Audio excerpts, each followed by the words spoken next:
let's dive in. What kind of what kind did you get? You got something called a Razor Zone.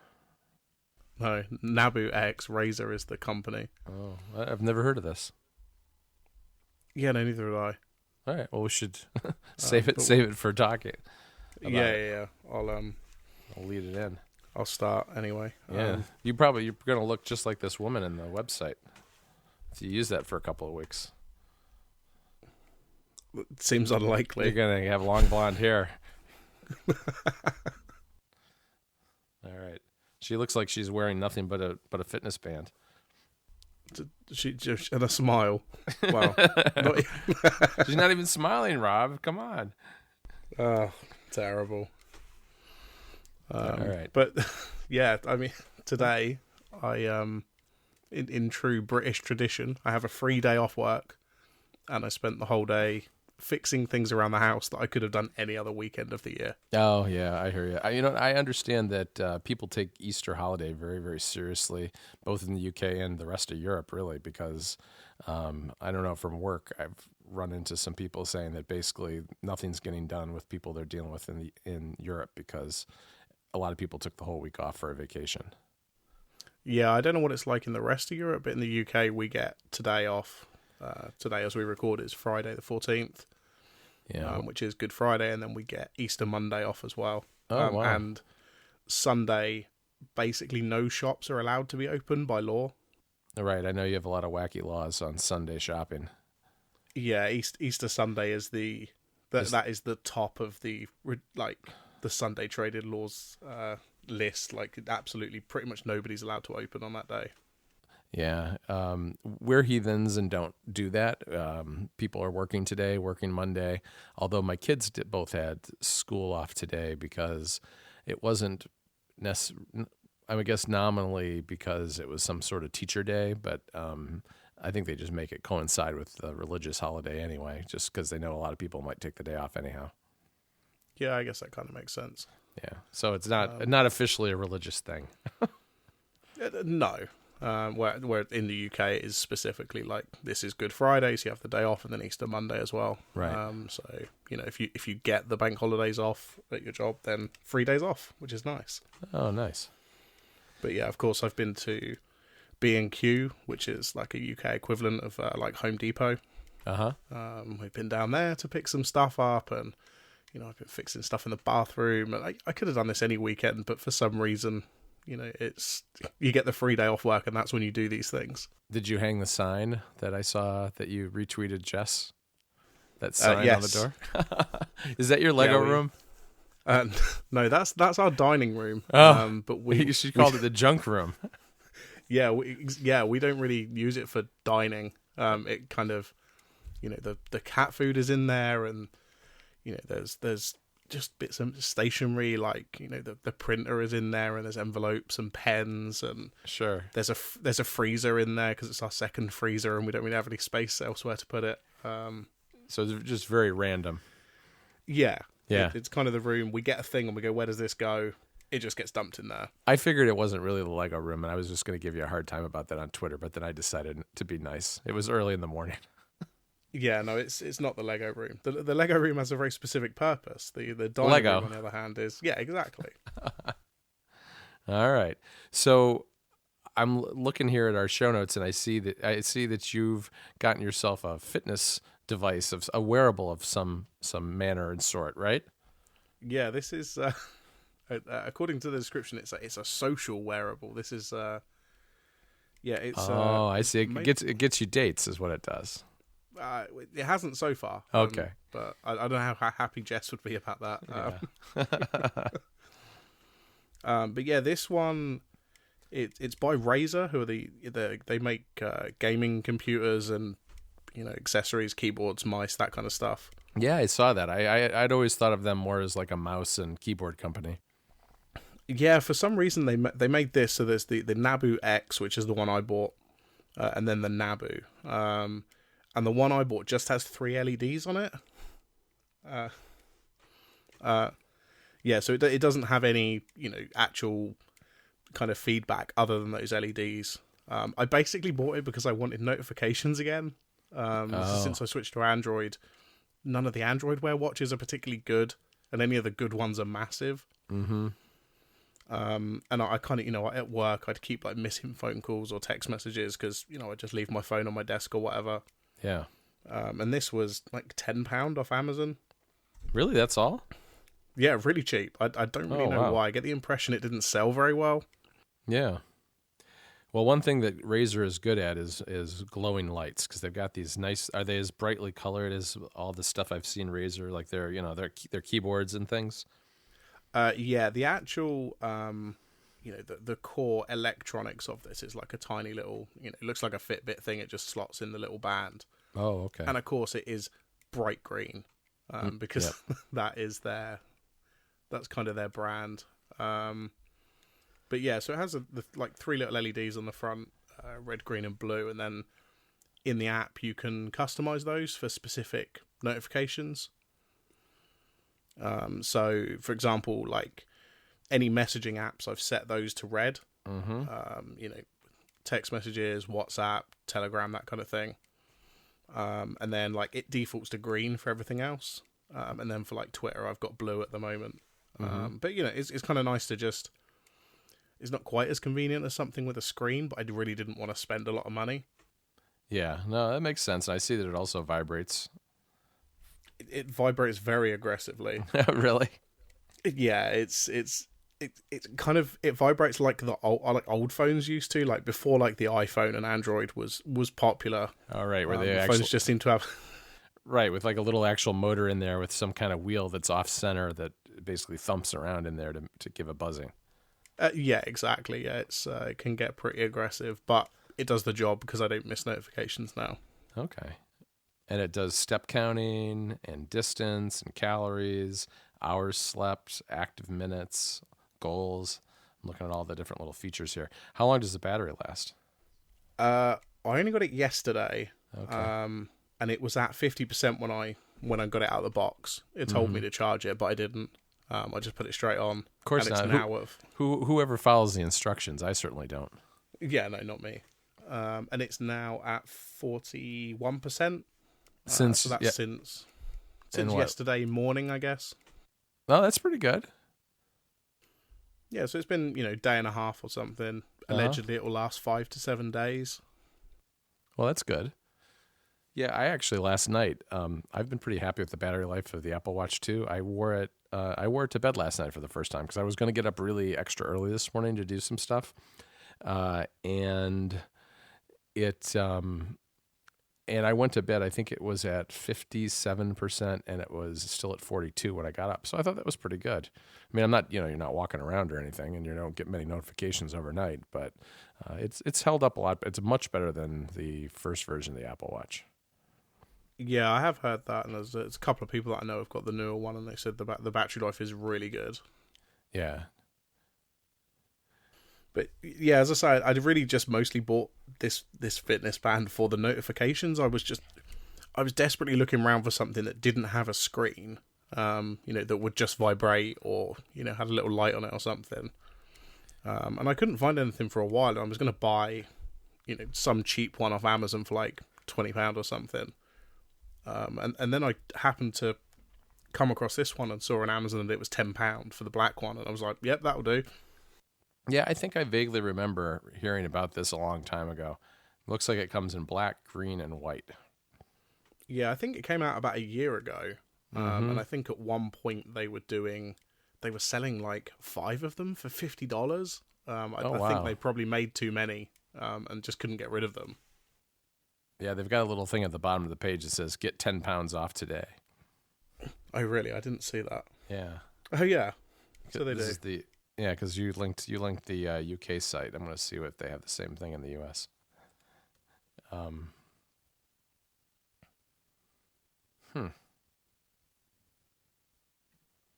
what was it called again? It's called the Nabu X. I assume this is because you've clicked their site and it just redirects you all over the place. Yes, and it sent me just to the general site. Yeah, it's kind of their website has always been very strange. I was trying to look at one of their keyboards the other day, and I just couldn't work out like where to find the price. They don't want you to know. No, it's a secret. keeps auto correcting to Nabs X. Yeah, that's close enough, I'm sure. Yeah, no, it didn't work. Didn't work. Well, that's interesting. It has some weird other features as well, like, because as I say, they call it a social wearable. And allegedly, like, if somebody else has one, we can kind of bump them together. But you remember Bump on the iPhone? Yep. Kind of like that, and it will share contact information in a Facebook message or a Twitter DM. You poke somebody by bumping them? Yeah, apparently. Yeah. Kind of seems a bit... Sorry, I'm looking at it on the U.S. Amazon page, and it's $18. Yeah, I think the white and the green in the UK were like £20. But I went with the black one because it was the cheapest. Yeah, green is almost $42, and the list price is $50.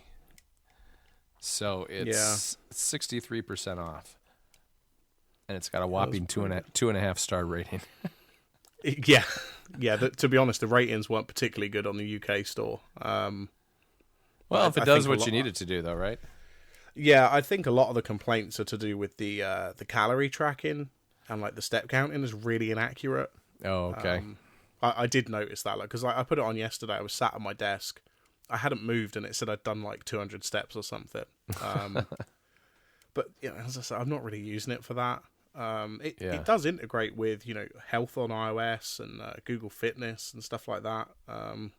It's kind of an okay app to go with it, but yeah, as I say, I wasn't really expecting a lot for £10, and I just basically wanted to vibrate when I get notifications. Yeah, no, that makes a lot of sense. You mentioned that there are some good Android Wear watches but they're really big. Who makes the good ones? Is it LG? Yeah, I think LG make a couple of good ones. Motorola 360 still seems to be like one of the best ones that people recommend. But yeah, I've just kind of avoided them for now because Android Wear version 2 is coming out or is out. I think it just came out. Yeah. So hopefully there might be some newer watches that come out that are a bit nicer and maybe are appealing to me, and I might get one of those. Yeah, this is funny. Some of these comments say things like, "Avoid this. Get a Jawbone." I had a Jawbone because I forget what it was. Jawbone had some kind of problem with some headphones that they produced or something, and then they had to give everybody a rebate, and so I got this credit with Jawbone and ended up with one of their wearable wrist things, and it broke within like 3 months. And then I had a series of Fitbits, which tended to eventually get lost or break. I've heard Stephen Hackett talk about that on Connected, that Fitbits do tend to break a lot. Yeah, one of the guys at work, Wade, he was saying to me like he's been through like 6 Fitbits or something. They'll always replace them. Yeah, I had one of the clippy ones that you put on your belt, which was fine, except that if like you kind of got a little too close to a counter or something and smashed it in between there, it couldn't take much of a beating. Yeah, there definitely seems like there's a quality problem in the fitness band market. Yeah, I forget where I saw it, but just in the last day or two, I saw an article basically saying that Fitbit's really starting to struggle. That they're having a hard time. They were trying to, hold on to that lower end, little more affordable market for wearables, but that it's not working very well. Yeah, I did notice that so a lot of their newer ones are a lot higher priced now, like in the kind of £100 range. Yeah, they're definitely doing that too. Yeah, I mean, don't get me wrong, their range is so confusing anyway because they've got like 6 or 8 products that they make like right now. Right. And you go to the website and it's kind of impossible to work out what it is going to meet your individual needs. Yeah, it's an article on The Verge. I can put it in the show notes. It says Fitbit smartwatch struggles are real and not just in hardware. Yeah. I mean, they must be spending a fortune on just replacements. Yeah, that was an article from yesterday, I think. No, 2 days ago. So, yeah, I gave up on them. I mean, I had a couple and they broke, and I don't know. I mean, it's too much of a hassle to return them. It wasn't worth it to me. No, and I mean, given that you've got the Apple Watch as well, which is, from everything I've read, very accurate, or the most accurate. Yeah, accurate enough. I mean, and I don't really care. That's one of the things I don't care. There was a day when I probably would have cared more about things like precise distance when I went running or something. But mostly, I just want it to be accurate, kind of relative to itself, so that if it tells me I went 10,000 steps today, and tomorrow it tells me I went 11,000, that there was really a difference there of 1,000 or whatever, and not just the 2 days were the same, but they were counted differently. If you know what I mean. Yeah, that's definitely right. Just consistency between the measurements. Yeah, so they may be overcounting, they may be undercounting, but at least relative to the two readings, they're accurate. So I can get at least a relative understanding of active versus not active. And I have found with the Apple Watch, when I have gone running with it, I haven't done a lot of that because of my screwed up knee for a while. When I go on the same route 2-3 times, it's very close to same distance reported back. Yeah, no, it's definitely seems to be the one that's like most consistent, for measurements and stuff like that. All right. Well, this show this week is all Rob all the time, because Rob also has a new project that he just published this morning. And I didn't hear about it until we got on the phone today. So why don't you explain what you put together, Rob? Yes, you obviously haven't been paying attention on Twitter. I know, I've been pretty bad lately. And I did post it pretty early, to be fair. It was probably maybe 9 or 10 o'clock this morning, UK time. So yeah, this is, a while ago I was using a product called TweetNest, which was a self-hosted Twitter archive, searchable. You can, drill down by month and year and stuff like that.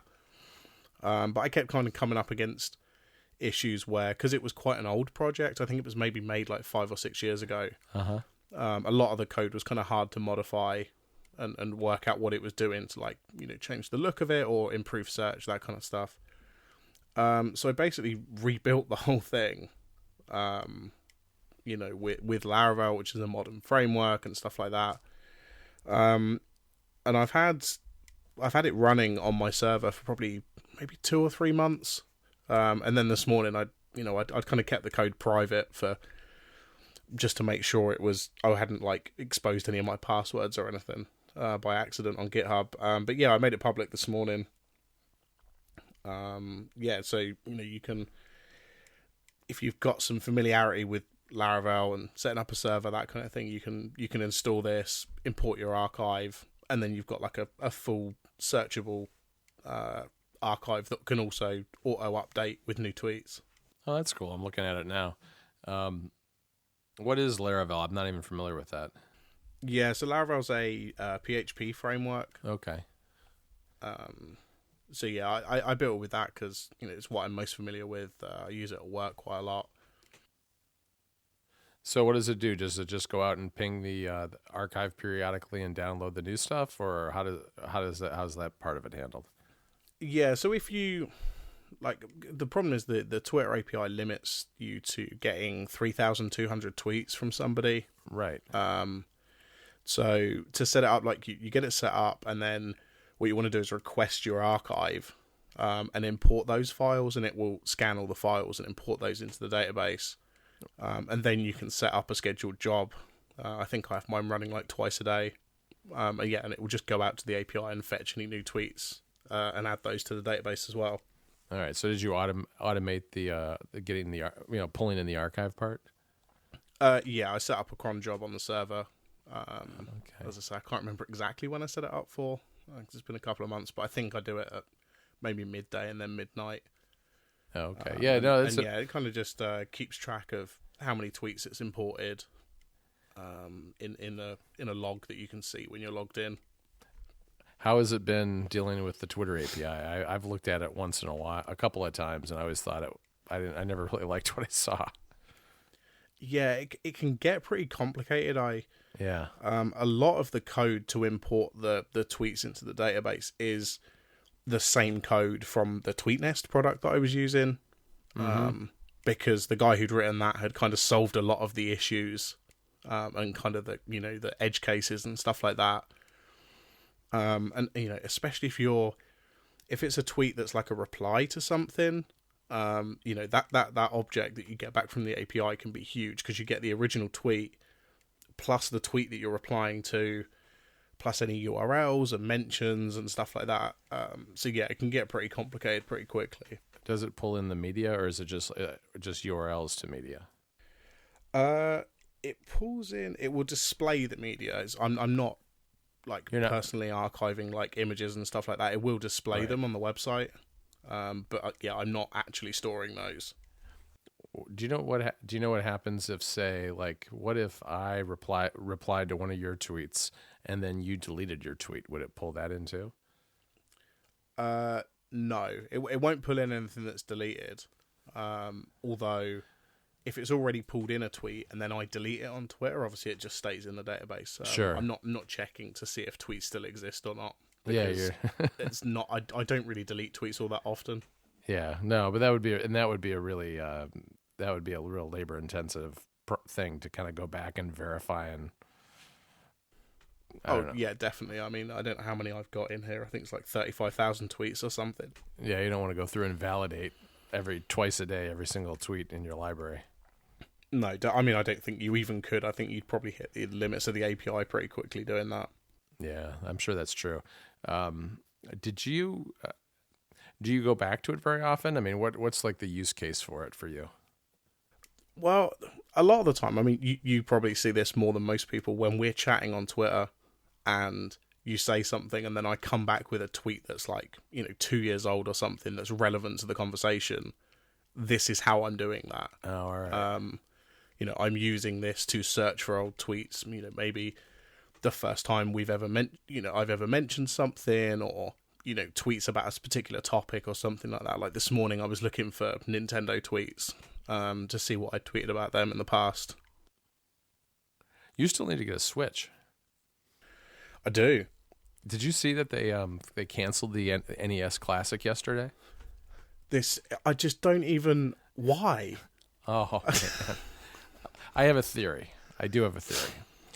And my theory is that this was, in a way, more of a marketing stunt than it was a product, and that what they're going to do is they're going to bring all those old games to the Switch with like a virtual. Yeah, that's a really good point.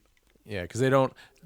Why sell somebody 30 games for $60 when you can get whatever it is they're charging for that online service? I forget if it's I think it's like $5 a month or something. I forget. Yeah. And get that stream of money that'll give you $60 in a year, but then it keeps going on beyond that. So I think since they don't have virtual console for that yet, that's probably where this is going. I think, because it's never been easy to get one of those here. Like every time I've seen someone post about it on Twitter or something, if you hesitate for more than 5 minutes, it's gone. Oh yeah, definitely. I mean, I think Amazon restocked maybe once since last fall in the US, and I suppose you could have gotten lucky and wandered into some sort of, GameStop or Target or some other store right when they had a shipment, but those things were extremely hard to find here. And now they've said, I think what they told IGN yesterday was they're doing one more shipment in April and then they're done.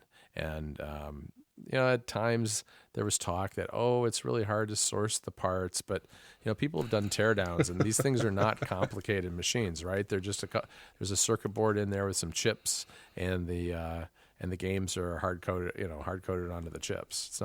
It's not rocket science, I don't think. Yeah, I think you're probably right, because I can't see any other reason why they would stop selling a product that is in demand.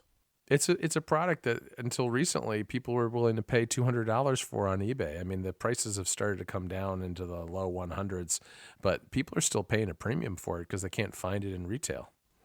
Yeah, I was really hoping that they were going to continue, shipping them and eventually keep up with demand, and I'd be able to just pick one up. But I'm not willing to pay over the retail price for one. No, I'm not either, and I'm not really that. I mean, I don't really care that much because I think it'd be fun to have. It's the kind of thing that if I saw that in Target on a Friday night, and I just pick one up and say, hey, this might be fun to play this weekend, and I'd maybe even only play it a handful of times, but it'd be worth it for $60. Oh yeah, definitely. But well, I'm never going to have one. I looked again yesterday in a few places to see if anybody had any, but now, no one's going to have them for sure. No, I've been thinking about maybe just, buying a little mini NES case for my Raspberry Pi, because there's a few people making like little Raspberry Pi cases that look like a NES. Yeah, that would be cool. And then that might do the trick for me. That might just stop me from buying one off eBay. Are you you're running an emulator on there, right? Yeah, I have done in the past. I haven't got it set up at the moment. But yeah, I mean they're really easy to set up. There's an app called RetroPie which kind of gives you a nice interface to just switch between the different consoles and pick games and stuff like that. No, that's cool. I should check that out because we've got a couple of Raspberry Pis lying around the house that I don't think anybody's using much anymore. We also, we put Providence on our Apple TV too, which is kind of fun. Yeah, Providence is great because you obviously have to quote unquote sideload it. You have to install it from Xcode, right?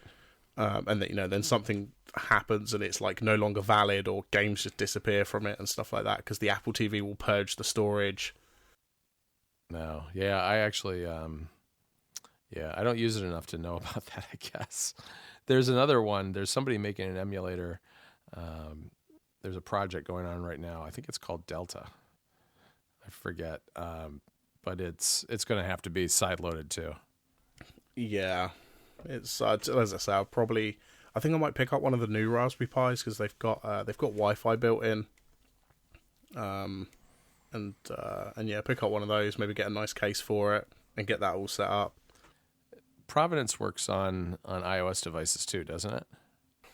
Yeah, I think it does. I'm pretty sure it started as an iOS project and they just kind of ported it over to the Apple TV. Yeah, I have to check that out because I think it would be pretty good with a, with a steel case controller, some kind of controller.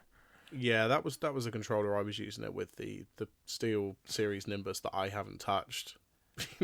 Pretty much since the Apple TV came out. Yeah, kind of the same way. Although I did hear I heard of another one that's supposed to be good. I think, what's that company? It's at Hori or I forget. I've no idea. Especially now that I don't use my Apple TV as my primary TV device, I don't really pay too much attention anymore. Yeah, I don't know. I think you've fallen off the bandwagon, Rob. I'm pretty much just down to the laptop at this point. Well, it's a good laptop. Make sure you get the Touch Bar one. Everybody loves the Touch Bar. Anyway, let's wrap it up on that outrageous statement. It's Hori, HORI. They're a game console maker thingy bobber, and they make a controller that's supposed to be really good. Cool. Well, so that's my recommendation of something I haven't actually tried myself. Absolutely, always follow advice from people that you hear on podcasts. It's called the Hori Pad, and it costs $50. I think I heard you're making this up. I think I heard Marco Arment talking about it on ATP one day. I think that's where I heard about it first. So I'll give him credit, and he sounded like he owns one, and he seemed to like it. So. Blame him, not me. Yeah, email Marco. Cool. Okay, well, show notes will be ruminatepodcast.com/42. I am on Twitter at RMLewisUK. And John, where can people find you? At John Voorhees, JOHNVOORHWES. Cool, and we'll be back soon. All right, great. Thanks, Rob. Bye.